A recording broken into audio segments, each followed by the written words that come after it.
Good afternoon from Geneva. So good to see you all. Welcome to the closing plenary of our Sustainable Development Impact Summit.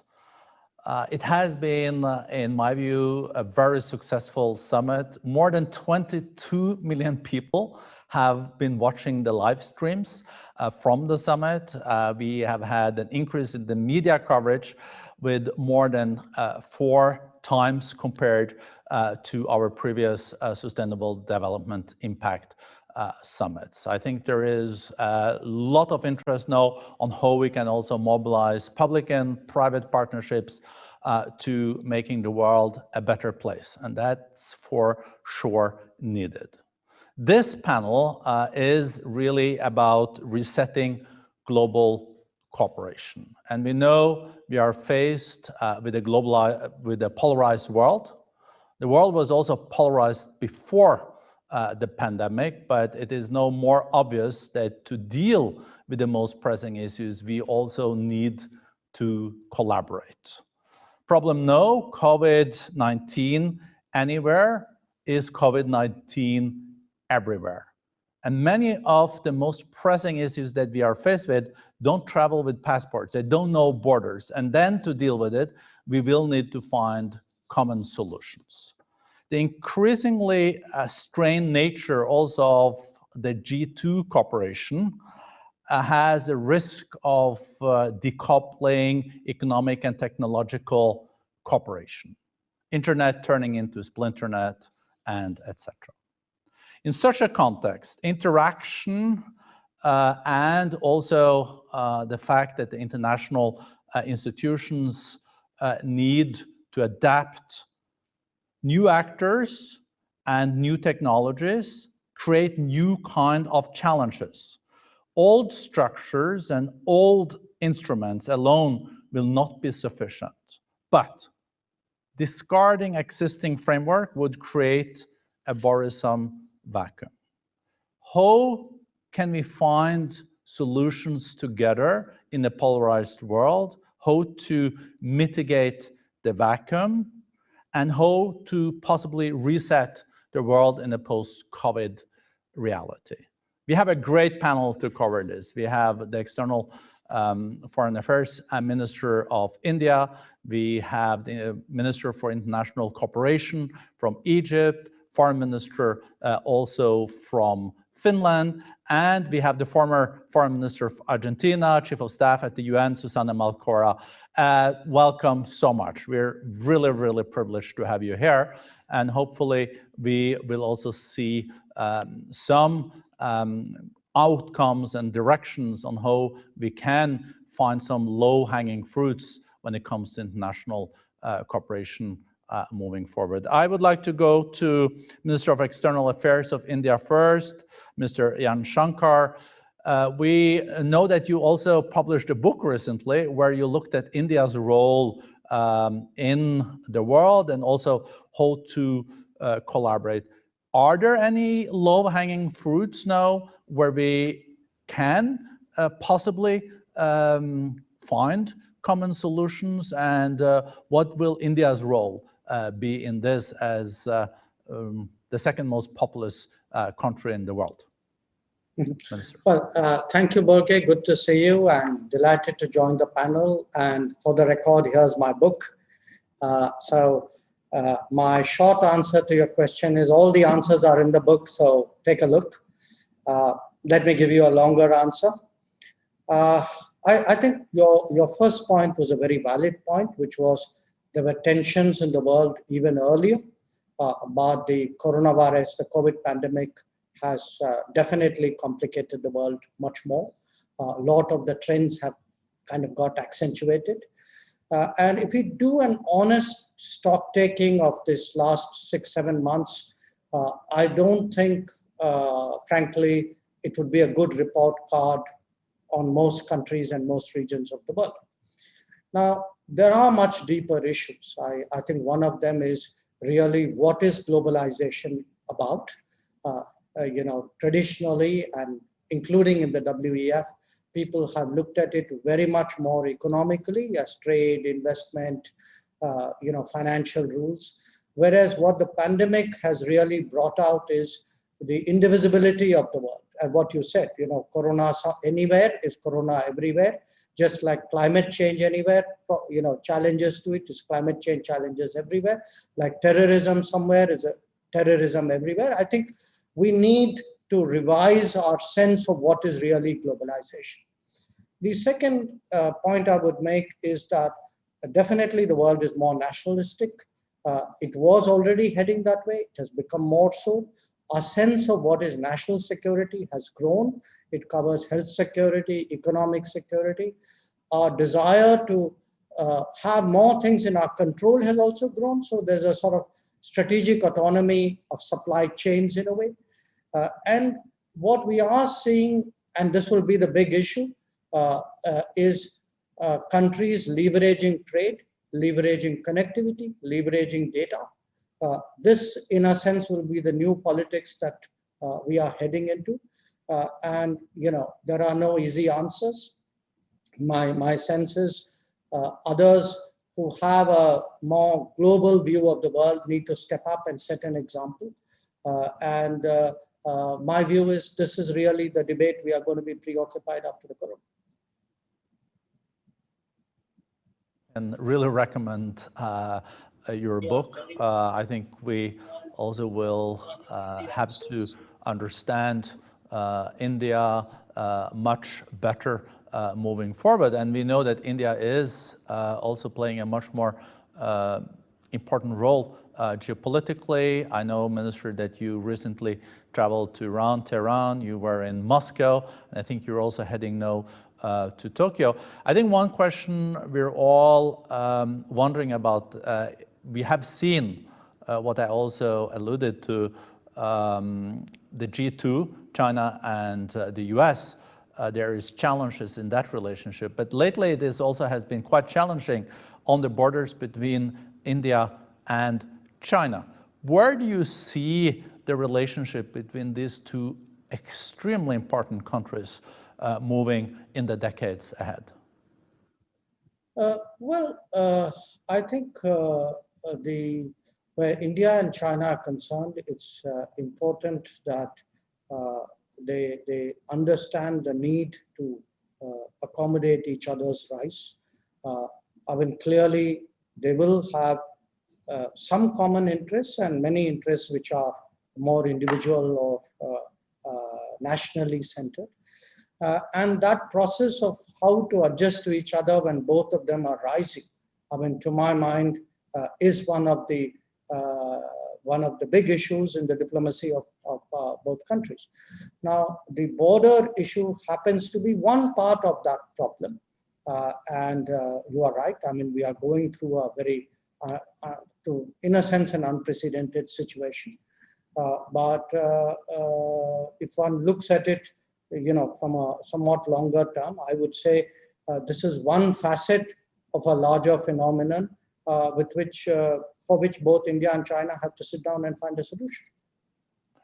No, I think you're so right, Minister, and spot on saying how do nations deal with each other in a situation where they're both growing in importance globally, because there will be areas of common interest, but there will be areas also when you look at things a bit differently, and you also have to cope with that.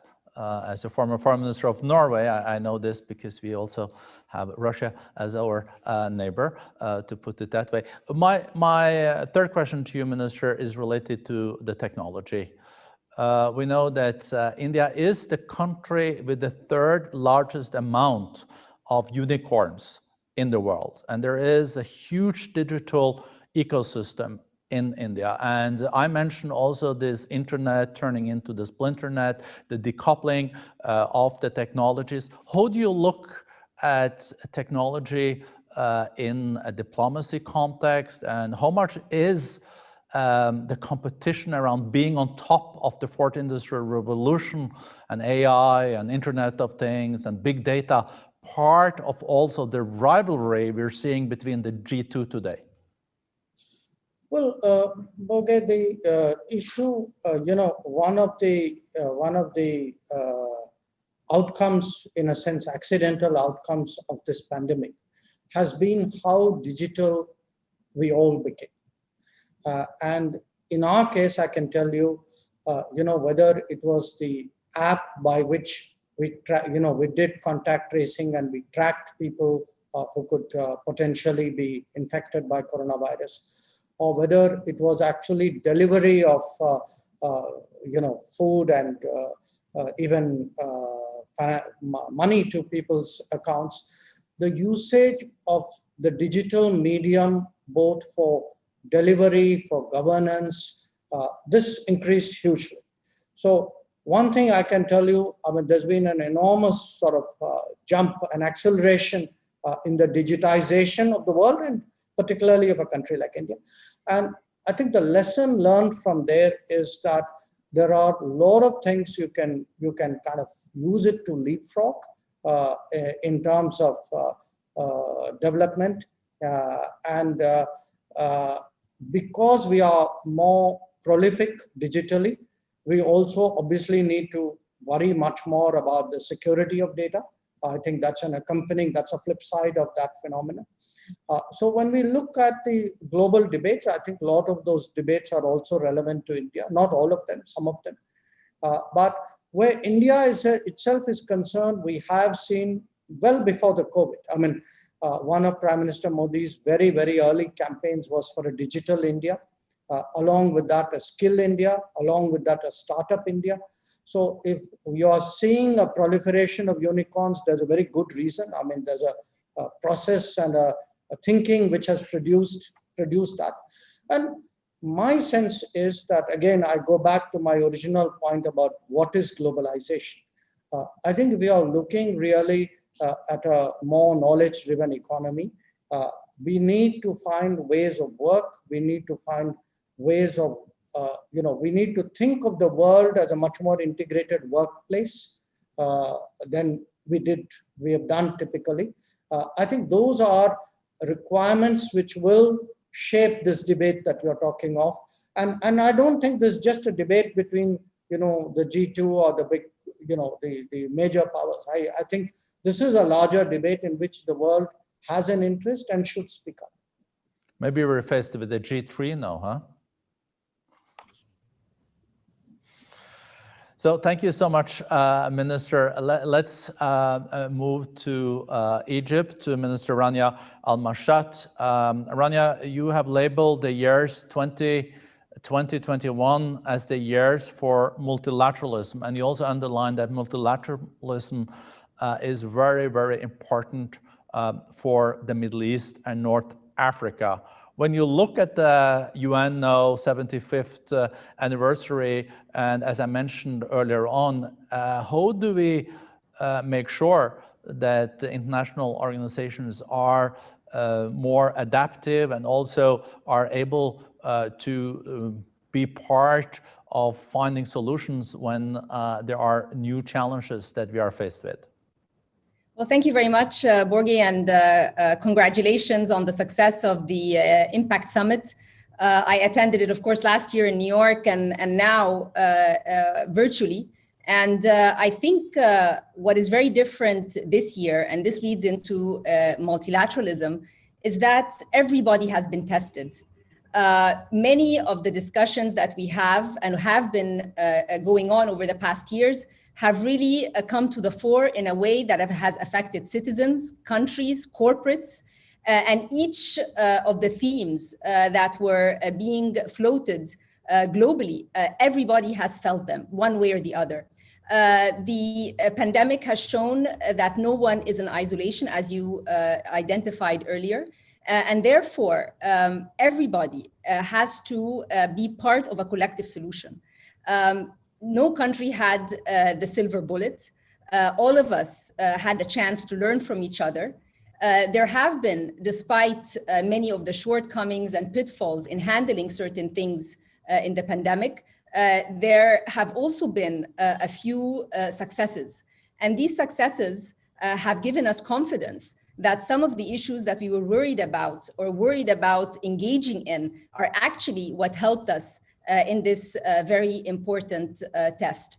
And when I talk about international cooperation and multilateralism, I want to emphasize what we do here within the ministry, and that it pushes both bilateral and multilateral cooperation, and that is what I label economic diplomacy.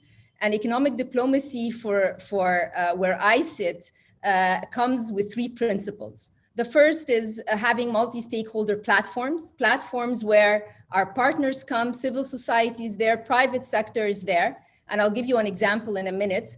The second is when we talk about official development assistance for development, how do we do the mapping between that and the SDGs that all of us want to succeed in fulfilling by 2030? And then the third point has to do with creating a global partnerships narrative, a narrative that empowers us and also engages everyone around the importance of what we can do in a multilateral framework. And let me give an example of successful multilateral platforms. I was in Luxor over the last weekend, and there we, in celebration of the 75th anniversary for the UN, and I was in a village called Al-Baghdadi village. It's a program that we have, Ministry of International Cooperation, Ministry of Agriculture, and the World Food Program, where there's a circular economy for small farmers. They have been able to consolidate land, use water effectively, create solar panels, so move from diesel to solar energy. This has been implemented in 60 villages. And now, because of the importance of food security agriculture, we're going to be scaling up to 500. So these are very important examples of where a multilateral institution with civil society, which is on the ground, can actually create real effective outcomes. And then this was provided as also example for South-South cooperation going forward. So these are, I feel that the protection gap that exists, the investment gap that exists, the digital gap that exists, create opportunities for us, as Professor Schwab has labeled it, the Great Reset. It's a reset for many things. So now we have, I believe, over the past few months, and a very important learning by doing mechanism. We have seen it in action. We have seen the importance of pushing forward an agenda where all of us are sitting together and very quickly trying to come up with solutions. We've been pushed to innovate. We've been pushed to be agile. And I believe, and I was part of a session on the risk reset, that really having that integrated within the functions of a government or the functions of a corporate are definitely inevitable. Shukran, Minister. Thank you for that. And as you referred to, Professor Klaus Schwab has also written a book, The Great Reset, that also will be the theme for our annual meeting that we have moved physically to spring next year. Before the pandemic, we also saw inequalities in the world, growing inequalities in the developed world, but also partly in the developing world. You referred, Minister, to the SDGs. If we don't get it right, we can maybe see hundreds of millions of people moving into extreme poverty this year. So we even further away from reaching the overall goal of the SDGs, eradicating all extreme poverty by 2030. So how do you address inequalities in your country, and what is your expectation now in the post-COVID world? Because I think we're all worried that we will see growing inequalities now, and especially in emerging economies where there's less fiscal space to launch stimulus packages like we see in the US and Europe. Thank you, Børge. And I think that one of the themes that we have endorsed with the World Economic Forum and other countries through governments and private sector has been the stakeholder capitalism principles. And those are really efforts to try and make sure that we create more inclusive societies that through better integration of innovation, better capitalization of the technology, so that we can push forward with more jobs for the youth. The Middle East has around 60% of its population at a young age. So that requires a very important focus on equipping them with the tools that can provide forward. Also, governance structures are very important. And then the concept of having more regional integration so that everyone's comparative advantage can be put together and then we can scale up. So absolutely. And that's why I started by saying there's a protection gap, meaning that the pushing through the fiscal space to continue with the protection or sort of widening the protection requires very strong cooperation going forward between all stakeholders, that's government, private sector and civil society. And these all are possible through very clear frameworks that, through governments creating the conducive environment and also encouraging private sector, which I believe has also played a very important role through this period and also has an important role going forward. So the issues and the challenges are there. However, I believe that the reforms that took place pre-COVID for us in Egypt have helped us through COVID, and the reform agenda continues. And this is something that has become very much within the focus and the vision of the government collectively with all actors within society, and definitely with our partners in the international community, whether they are the bilateral or multilateral institutions that we very closely work with. Thank you, Minister. Thank you so much. It's my pleasure now to go to the Foreign Minister from Finland, Pekka Haavisto. I've always been an admirer of the diplomacy of Finland. We know balancing is a very important part of your diplomacy. We know that the US president, the Russian president, and also the Chinese president have chosen also Helsinki as a major place to visit. Would you, Minister, have any advice, and how is your outlook on this growing competition and polarization between the G2? Is there any kind of modus vivendi between the two of them? Thanks, Børge, and first congratulations for the great webinar that you have been running and with good audience, good amount of the audience. And by the way, greetings from my home studio.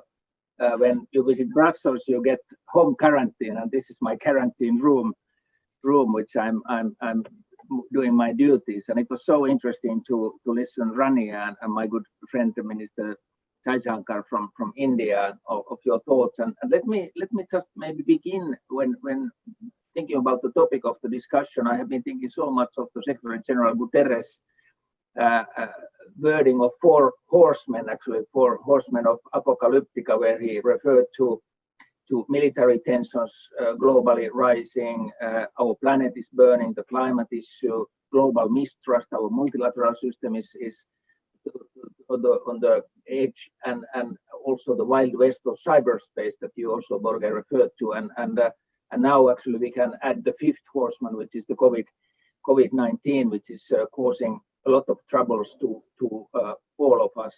And I think this is something that is also addressing the wider security issue. I think Minister Jaishankar raised this issue that it's not only about anymore in people's minds about the military security, it's about the food security, it's about the energy security, it's about the health security issues, and we should admit the benefits of the multilateral cooperation when we are searching for the vaccination, the important role of the WHO, and so forth.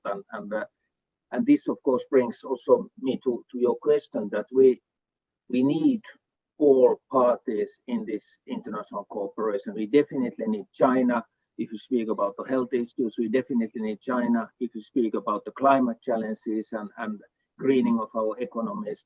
And I can see in this crisis also an opportunity when we speak about the green recovery, green economy, sustainable development topics. Now we have the momentum to also change our own systems and address the issues of climate change. As you know, Finland has committed herself to be carbon neutral 2035. So we have also our own homework to be done, and this is also something where we should link not only the environmental ministers and environmental people, but the finance ministers. And actually, together with Chile, has been running this coalition of finance ministers for the climate, and it's very important that we do that work together. But finally, on the US-China issue, of course, Europe sometimes feels that we are really pushed in between. We, of course, share many of the same values in the transatlantic cooperation, the democratical values, freedom of speech. We don't want any surveillance technology to take over our societies and so forth. But at the same time, we have to work with China on those big global issues to find the global solutions. Back to you.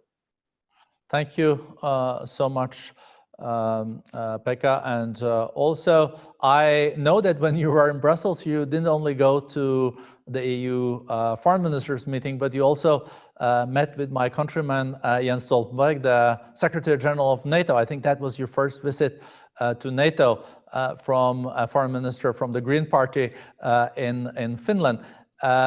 Maybe you could say 2 words about that, but also I always found the most interesting reading of the development of Russia in Helsinki, and we have the situation in Belarus. We also have had the situation with the opposition leader in Munich. So it would also be interesting to hear you very shortly say something about the security picture that we're faced with. No, actually, it's interesting. This was not, of course, not my first visit to NATO. I was deeply involved on the Balkan War environmental assessment after the Balkan War, and as somebody might remember, the issue of depleted uranium was that time very much up, and Mr. Kofi Annan was supported me strongly that UN should made a final assessment, and that time also we cooperated with NATO and got a lot of information from them, their side and so forth. But of course, Finland and Sweden, we have this 30+2 cooperation with NATO. So in some of those exercises that are in the Baltic Sea, we can also participate and even without being under the NATO 5 security article.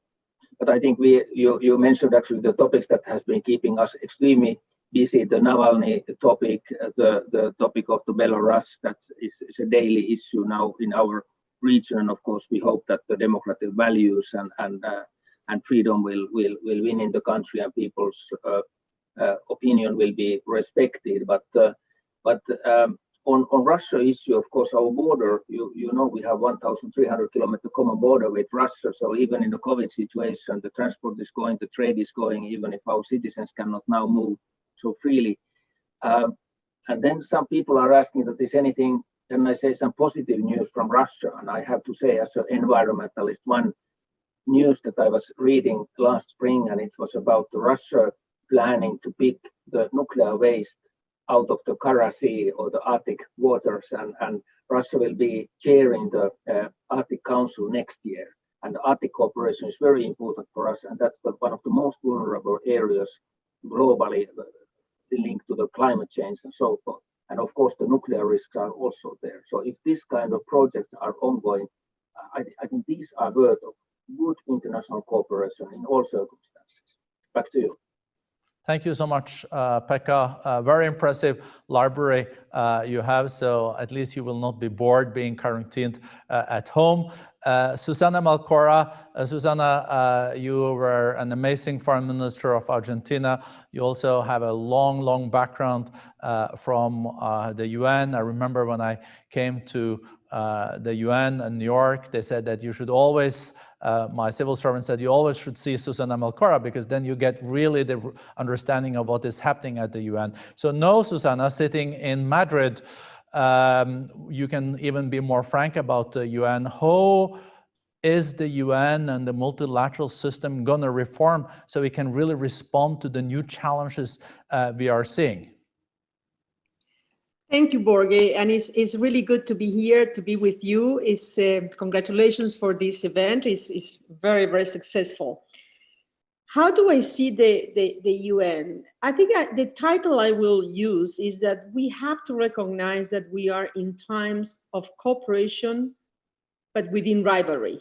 This is something new. It wasn't there when I was in the UN only 5 years ago. You know, I was at the times where we were celebrating Agenda 2030, the climate agreement. The tensions have been created in the past years are clearly a proof that we will live in times of a cooperation within rivalry for a long time. And you said it, and it was clear coming when we listened to the minister of India, that it's not only G2, that there are tensions around the world. So what I will suggest is that we need to think about what I will call the best possible scenario, which is a competitive multilateralism.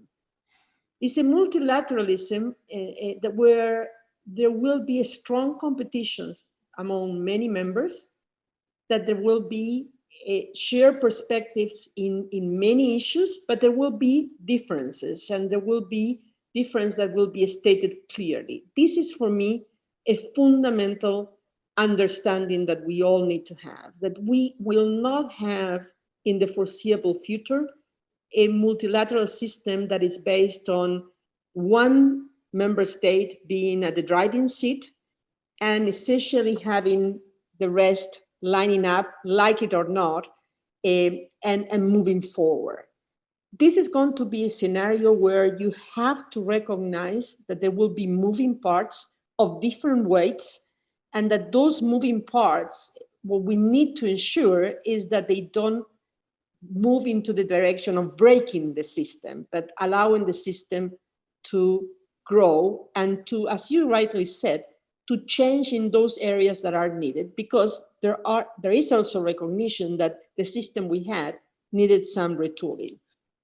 From the perspective of member states, I think that I see three possible scenarios on how to move forward. One is that recognizing this G2 confrontation, there is a strong network of middle powers that work to protect key multilateral institutions. For me, this is fundamental, that there are member states, and some are represented in this panel, that work to ensure that some of those global public goods that are so badly needed, and this pandemic has proven that, even though to a certain extent WHO has been weakened, how do we bring together a network of middle powers to work on that? There is also another line of work where you can think of a coalition of democratic states to advance the liberal agenda and to protect some of these core liberal values that are centered to the Charter of the United Nations. And last, how we ensure that there is quiet diplomacy by middle powers again, to develop guardrails against great power conflict, because it is important to sustain that quiet diplomacy. All of this is in the hands of member states. You and I have discussed this many times. The UN as an institution needs improvement, needs retooling, but can only go as far as its member states allow it to go. So unless we find this strong coalition, this strong network of willing member states to empower the UN, it will be the UN and all associated institutions, it will be very difficult to see how we can have a multilateral system that delivers and has impact, as the title of this event signals. Thank you so much, Susana. I think that I will come back to you, but I think your points are very salient. So I would like to go to the External Affairs Minister of India. You heard Susana saying that cooperation in a time of rivalry, we have to also just internalize the competitive multi-stakeholder multilateralism. She also outlined there could be alliances between countries with common interest that could also push an agenda. Maybe we could even see this plurilateral deals. So some countries go first and then others could follow. Any reactions, Minister? Yes, actually plenty of them. I'll keep it short though. One, I think that point about competitive multilateralism is an interesting one. But let's be honest, at the moment, what are we looking at? We are looking at frozen multilateralism. We're looking at the UN, which is 75 years old. I can say it, I'm not yet 75. It's showing its age. So we need reformed multilateralism before we come to competitive multilateralism. Maybe competitive multilateralism will be one part of reformed multilateralism. But, somewhere one of the big lessons we need to draw from all that we are seeing around us this year is, where was multilateral leadership and why wasn't there leadership? Which then brings me to the second point she mentioned, which is the middle powers.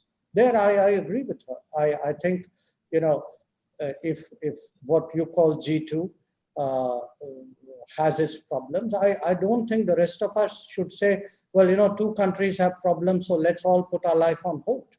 I think we need to step up. And my own sense is, if you look at the last few years, that's already happening. Whether it's, in terms of contributing to global goods, so, finding combinations, humanitarian operations, even political issues. Whether you look at the Gulf or North Africa, you're seeing much more regional players than necessarily, the top two economies of the world determining things. So I do, one, I would make a strong case for reform multilateralism. Two, I would go with her point that there's much more space for middle powers. And the third, that countries which agree with each other on issues need today to find ways of working. If they can do it within multilateral frameworks, very good. If they cannot, they don't have to wait for that particular conference room to deliver. They can step out there and find some other more practical way of working. And that's again beginning to happen. You can see that, in areas like maritime security or counterterrorism or even on connectivity. Minister, I was just wondering that, of course, traditionally UN also has played an important part in peace and reconciliation. But what we have seen unfolding when multilateralism is not as functioning so well, and we know that there is also a toxic situation in the Security Council, we see this proliferation of proxy conflict. So we don't see the big nations maybe confronting each other directly. It does happen, like with the incidents now on the border between India and China, but mainly it happens like in Libya. It happens in Yemen. We've seen it in Syria. We've seen it in Iraq. Does this keep you up at night? Could some of these conflicts really come out of control? So we could be faced like with the Cuba crisis, or we could really see things escalating, not planned, but it increases so much the risk that on top of all the challenges we have, the contraction economy, the pandemics, climate change, we could even see bigger conflicts escalating, and without the UN having the leverage to really mitigate this? Well, clearly, we do have a risk there, Børge. When I refer to competitive multilateralism, and by the way, I agree with Minister Jaishankar that includes reform multilateralism. I don't see those two concepts being at odds. That, in my view, is the best possible scenario we have before us. We have alternatives. We have the alternative of a full breakdown of military restraint between the big powers. That's an option, maybe not very high, but it's there. We, of course, have a deeper proxy war scenario where, in the end, some of the big powers are drawn into the scenario because it gets so bloody. So yes, there are these alternatives. And the fact that the Security Council is unable to deliver is a problem, and that's part of the reform I'm sure the minister referred to, you know. But how is it that we are going to reform the Security Council when in the end the permanent five only agreed to one thing, which is not to reform it? That's the only thing they're in full agreement. And the rest, we all agree that it should be reformed, but each one of us almost, or different groups, have different solutions for how to reform it. So it's a perfect storm not to reform it. So from my perspective, we need to tackle this notion of networks, coalitions. And there is one thing that I will dare say we might need to think about, and that is the notion of full consensus to adopt certain decisions. Maybe full consensus is a great tool when there is intention to agree. When you are in an environment where there is no intention to agree, consensus is a tool to block. So maybe that's one thing we can put on the table to start changing and reforming the old 75-year-old institution that in the end we all love. No, muchas gracias. Thank you so much, Susana. We are running out of time, but my script is now the following. I would like then to go to Pekka. You know, you also have a career before you became foreign minister. You dealt a lot with peace and reconciliation in your lives. I would like you to shortly comment then on what Susana now said, also regarding the proxy conflicts, as I mentioned. And also, Rania, you have Libya next door, so you're living this every day from Egypt side. And then I go to the big country at the end, India. And Minister, I give you the opportunity to sum up. That makes my job also easier. So Pekka and then Rania. Thanks, Børge, and thank you, Susana, for an interesting analysis. And I pick up your alternative tool, which is some kind of alliance for the democratic countries or liberal democracies defending democratic values. And of course, this might come. This might be one track. But then, at least I'm thinking that it is not enough when we look the wider multilateral context, maybe the rule of law countries. There are countries who might not identify themselves as liberal democracies, but are following the rule of law in the international arena. And I think that's we should have also wider coalitions, but that is possible that we have different circles in the future. And then let me just shortly comment on the conflicts. I was this summer visiting Baghdad and Erbil and trying to understand where, for example, Iraq now stands, and really a country that is influenced by so many neighbors or so many big powers in different ways. And really, I think your analysis is correct that we have these territories for proxy activities. Syria is one, Libya is one, Iraq is one, and so forth. And we have a big challenge. And I agree that until the Security Council is agreeing what to do, it's extremely difficult to settle these bigger conflicts, and unfortunately these proxy trends are ongoing. Back to you. Thank you so much, Minister Rania. Yes, you know, it's the few proxy war examples that you chose happen to be all in the Middle East, and it's Egypt's destiny. About that. It's Egypt's destiny that it's the biggest country in terms of population, and has played pivotal roles over history. And when we look at the first priority for Egypt, we host more than 5 million migrants from Sudan, from Yemen, from Syria, and they live with us exactly like citizens. And that has been one of the key contributions that Egypt has been very keen on providing that environment. Also, trying to broker sometimes in the Libya case, there has been a very important I wouldn't call them interventions, but diplomatic activities and efforts that have been streamlined with Europe as well to ensure that the Libyan people also have the right to choose and move in a direction which is conducive going forward. Maybe two things I want to conclude with. On the idea of competition, we are hosting the World Cup for handball, and on that occasion I wrote a tweet where I was saying that multilateralism in its essence is just like sports. There's competition, but there's also complementarity. So this is really a theme that has shown and come to the forefront during the pandemic, and we need to capitalize on that because certain things have given us, and when I call us, I'm talking about a generation that looks forward and looks at creating consensus rather than conflict. So there is a very big opportunity going forward that I see and I feel.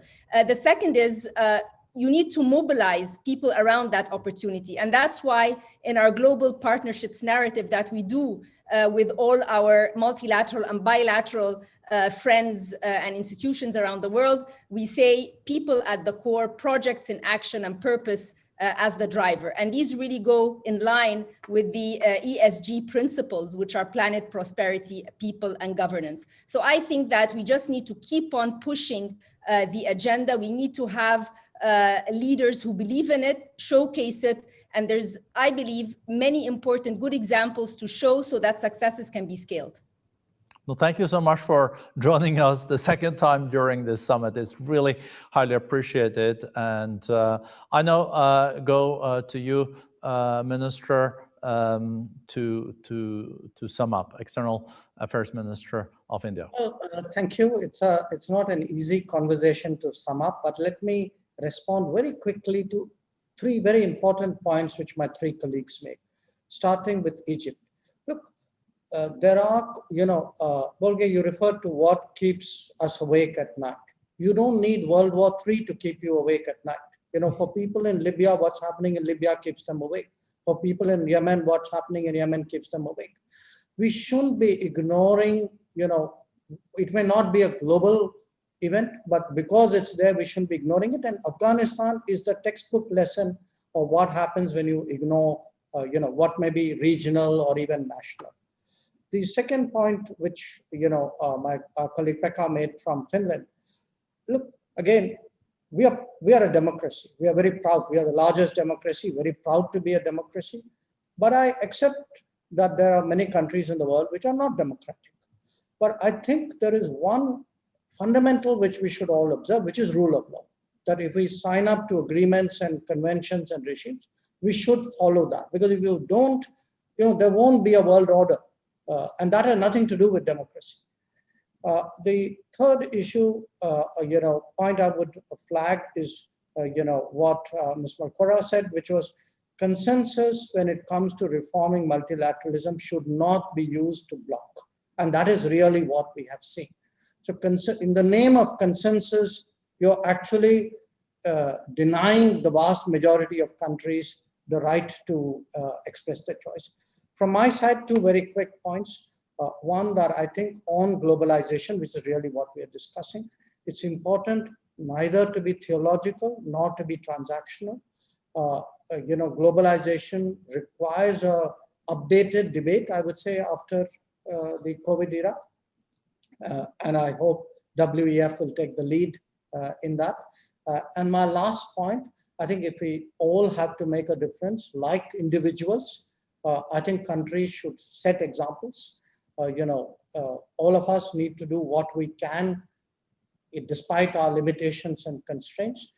And as an example, I would say at least India, we've stepped forward in areas like pharmaceuticals in response to the demands which came up. At the end of the day, the world will only be a better place if people are willing to step forward and do the best that they can. Thank you so much. And thank you to this great panel. I learned a lot, and I also can strongly underline that the World Economic Forum as the international organization for public-private cooperation will be a real partner when we have to build again a better world, but also a more inclusive, sustainable world where we also create jobs for the young population. And without the private sector on board, I think we can not reach the SDGs. So, and I so strongly also agree on the rule of law, but also respecting agreements that are done. That is the basis of trust. And trust is the basis also for all international cooperation. So you cannot hear the 20,000, 30,000 people watching it, but I'll give the panel virtual applause from my side. You're great, very great privilege to have you here. So no, that was the close of the closing plenary, but we will continue because we also have two of our co-chairs, and we will also then sum up all these 4 days where as I underlined, we have had 22 million watchers during the week. We have had almost 1,000 CEOs and C-suite executives being part either of panels or discussions. We have had young people, global shapers, young global leaders, and not least social entrepreneurs that are so crucial. The Schwab social entrepreneurs have also played a major role during this summit. We also would like to get feedback from all our viewers and participants. So we would like each of you to just contribute with one word. What was your main kind of outcome of this summit? And we can see powerful insights or work or social entrepreneurship. So we put it out here, and you can now contribute, all of you that are watching this, and we'll come back with your reactions a little bit later. So while you share your response, let me then turn to our two very, very special guests. Let me start with Chineyenwa Okoro, global shaper, Accra Hub, Ghana. I have seen you've been watching also the panel, and you're also one of the judges of the final Uplink competition to announce the winners of the Trillion Trees Challenge. That also came out of Davos this year. We have to plant the trillion trees to contribute to mitigate climate change. So thank you for joining us. So good to see you again. So I give you the floor. Thank you so much for that introduction. I'm truly honored to be here. My name is Chineyenwa Okoro. I'm a social entrepreneur, an environmentalist, and the founder and managing director of the Waste Aquate Hub. But before I go on, I'd like to say a huge shout out to the Global Shippers Accra Hub who are watching us right now. I'm really, really excited to be here and being entrusted with a task to judge the final pitch for the Uplink Trillion Tree Challenge is an experience that I will never forget. And to all the judges that was part of the process, we did an incredible job, I must say, looking at the final 3 on the list. So thank you all so much for your commitment. I must say that I was amazed by the number of eco-entrepreneurs and the quality and ingenuity of their innovations. With more than 250 of you, I feel so inspiring and reassuring that we have what it takes to tackle and solve climate crisis and environmental sustainability. And I'm even more thrilled that the World Economic Forum and Uplink, through 1 trillion trees, are committed to accelerating the impact in addressing sustainability and environmental challenges. Indeed, there is hope for the future. Looking at my journey as an eco-entrepreneur myself, I could clearly fit in the shoes of all the eco-entrepreneurs, understanding the processes and challenges that might have faced scaling up their solutions. I am thrilled that they have this support, and I'm really grateful to the communities for enabling them. We must continue to encourage and support them, and I must commend Uplink founding partners, Salesforce, Deloitte, and LinkedIn for enabling the call for innovative solutions that will help them meet the 3-learn-3 goal. I know you all can't wait to find out who the winners are. So without further ado, the 3 winners for the Uplink 3-learn-3 challenge are, drumroll, Inga Foundation, Referendum and Ecosphere, and Borneo Nature Foundation. Congratulations to you guys. And also, you all voted for the People's Choice Award. So that award also goes to Borneo Nature Foundation. Double congratulations to you guys. And for all the eco entrepreneurs, you're all winners. And be rest assured that your impact is valid now more than ever. So you need you to work with us in order to achieve the set goal.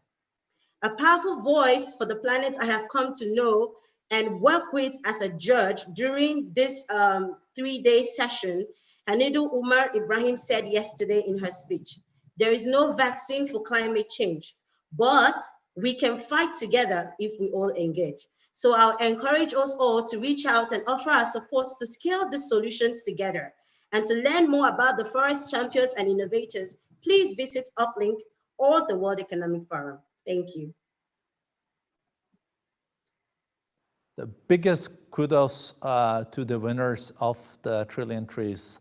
My warmest congratulations and applause. And as you said, there might not be a vaccine against climate change, but we know there is a remedy.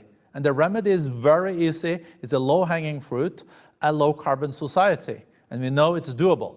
And we know the cost of climate change far exceeds the cost of action. So this has been also a Sustainable Development Impact Summit that is really, really about action. And I'm very pleased to go then to Tiffany, you, the CEO and founder of Diversibility. You're also co-chair of this summit. And I'm so thankful for you being the co-chair, but also being willing now at the end to share with us stories that have made impact on you, but also where you have seen real action coming out of this summit. Please, Tiffany. Thanks, Børge, and it has been an incredible honor to be a co-chair of this summit. I came into this summit as a disability advocate, a social entrepreneur, and a proud global shaper. And I thought I would share 3 of my learnings or takeaways from this summit and 1 area of hope or 1 area of a call to action. So my words to describe this summit, and I really believe that the key to sustainable development is access. I didn't see that word on the Slido, but that's my word. And I find that kind of on all of my takeaways. So my first takeaway, which I did see on the Slido, was at the intersections. So when we think about the SDGs, when we think about the solutions we're building, how can we incorporate intersectionality into that? We're not just tackling one SDG, it actually impacts multiple SDGs. We can't just compartmentalize that. But at the same time, how can we incorporate disability inclusion? How can we incorporate LGBT inclusion, racial equity into the solutions that we're building as well? I really believe that the path to disability justice, disability equity, disability liberation is by really incorporating these perspectives into the solutions that we're building. My second is that the power of these forums, the power of this summit is the ability to convene. And before the summit started, I actually had an opportunity to connect with one of my fellow co-chairs, Rebecca Masasek, who is the CEO of TechSoup and someone who I've been following for a couple of years now. Her work is really incredible. And I think the opportunity, this session is called The Closing Moment, but I really see this not as a moment, but as the beginning of a movement. And I'm hoping that the conversations that we have here are the beginning of a relationship of us truly working together, both the public and the private sector and civil society all together. And finally, when I joined, it's very early here in San Francisco, but one of my other learnings is that COVID-19, as has been mentioned multiple times during this session, is impacting all of us. And especially in my own work and how I've moved about the world, I will acknowledge that I have been very US centric. And so how can we think about building solutions that are borderless? COVID-19 has been borderless. This summit has been borderless. I think when I think about this word access, I think about the fact that Børge mentioned 22 million views. I think about the number of people who have been able to access this summit when before in previous years, it may have been a much smaller group who have convened in New York. And in addition to being borderless, it's how can we be more unbiased as well? So with my Western perspective and how we think about access to aid, how can we make sure that that is democratized as well? Which leads me to, I guess, my area of hope or my call to action. And I was part of a session yesterday called Resetting Inclusion.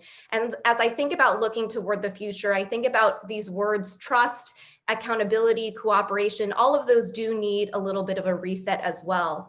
But one of the things that I thought was really interesting about the session that I was part of yesterday was I came into it with a disability perspective.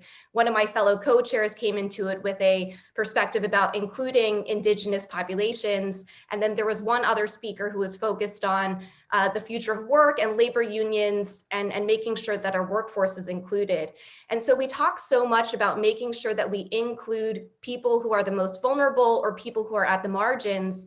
But the reality is that we're not really at the margins. And one of my learnings from that session was that there are so many communities who feel like they are being left behind as we move through this global reset. So my hope is that a reset truly is a reset, and we're building from the ground up by including all of these populations. My call to action yesterday was that anyone who is watching this who has the ability to hire disabled people and provide them dignified wage. While I know that including some of these more vulnerable communities might not happen overnight, my invitation is for the rooms that we don't have access to, for the people who are having these conversations to be our champions and allies. Thank you. Well, thank you so much, Tiffany, and I support so much your call to action to include also disabled people, and not at least thinking about all the young people being disabled in developing countries. And with the new economic challenges, no, let not these young disabled youth lose their future. We all have a real responsibility in that respect. And let's hope for a truly reset, as you also underlined. Thank you so much also to Chineyenwa and also then to Tiffany. You've been great. I'm now really curious also about the feedback from all of the people watching this. So we were promised that you were gonna contribute with one word each, and we have a lot of feedback. I don't think we even can then reflect all this here, but new connections, hope, change, youth activism, action, urgency. Why not focus on urgency of action to create a more resilient world? What about that? So I think this has been a reminder that also summits are not talk shops. They're do shops. And as underlined also by the two previous speakers, we have seen real results coming out of this summit. When I looked at them, I thought that it would take too much time to read them all, but I've chosen to focus on a couple of them just so we all can see that we have been walking the talk this week. And based on the discussions here and the community's discussions has inspired action. And I think we can build on this also in the coming year. For example, the Forum's International Business Council that have some of the most influential CEOs in the world in the Fortune 200 companies there, in collaboration with Deloitte, Ernst & Young, KPMG, and PwC, released a new set of environmental, social, and governance metrics to help companies, as I said, walk the talk on shareholder and stakeholder capitalism. This is amazing. If all the companies then implement and stick to the ESGs and comply with them, we will see a better world.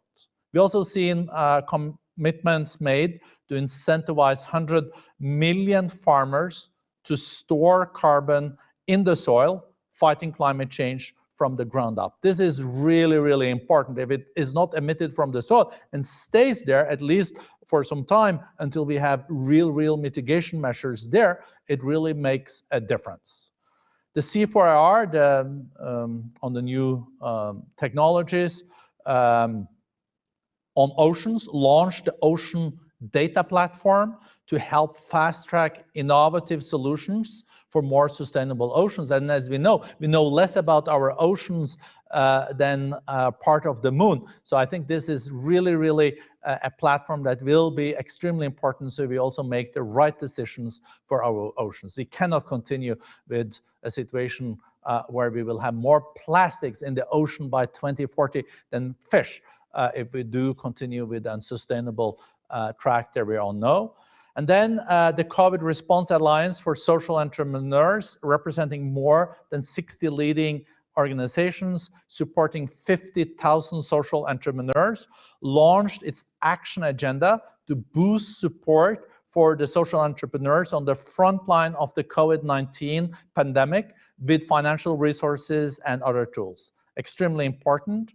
And the Schwab Foundation and the World Economic Forum today announced the 2020 Social Innovators of the Year, recognizing 23 changemakers across public, private, and social sectors, making tangible progress in combating COVID-19, disproportionate impact on vulnerable and excluded population, as we already touched on. So these were just a small taste. I could have continued with all these pages, but I think all this inspires us to continue our work.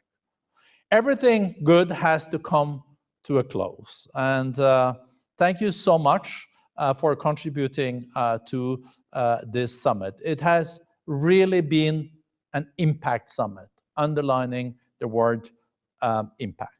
And it's also my privilege to thank you all for your contribution during the past 4 days. I would especially thank Conrad and Hilton Foundation for the continuous support to this summit, and also a special thank to all our co-chairs. And then I also would use this opportunity to thank my colleagues at the World Economic Forum, because this summit over 4 days with 22 million watchers could not have happened without extraordinary work of my colleagues here at the World Economic Forum. I would especially send a warm thank you to Terry Toyota. She has been working on the summit from the inception. She is extraordinary, so thank you so much, Terry, for your amazing work. I would also like to thank my colleague, Sebastian Bukop, that has, with his program team, done amazing, innovative work, very creative, different sessions, all virtual, and also to Dominic Warrow, that heads all our sustainability work. There's also a lot of other people that I should have thanked, but I had also to make a priority. So thank you so much. This concludes the global closing moment of the Sustainable Development Impact Summit. And of course, I do wish you all a successful continuation of this evening's program from 4 o'clock. To bring this session to a close, I'm delighted to hand over to a dear friend of the World Economic Forum, one of the world's leading singers. She's a UNICEF Goodwill Ambassador. She received the Forum's Crystal Award. She's a mentor of our new Narrative Lab and a board member of World Arts Forum. She has also offered then to sing for us and to prepare for this conclusion. And it's my great pleasure to turn over to know the incredible Angélique Kidjo. Please. Thank you. This has been a momentous meeting. There have been incredible exchanges, with breakthrough ideas being shared and new collaboration emerging. We all know that next we must act As we prepare to leave this meeting, I would like you to take away with you a song called Kelele, and it is about my passion for education, part of the goals. Thank you.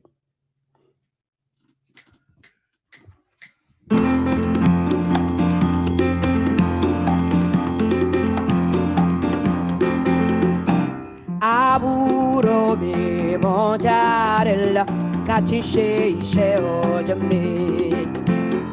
Aburo me monjarella katishe ishe ojame.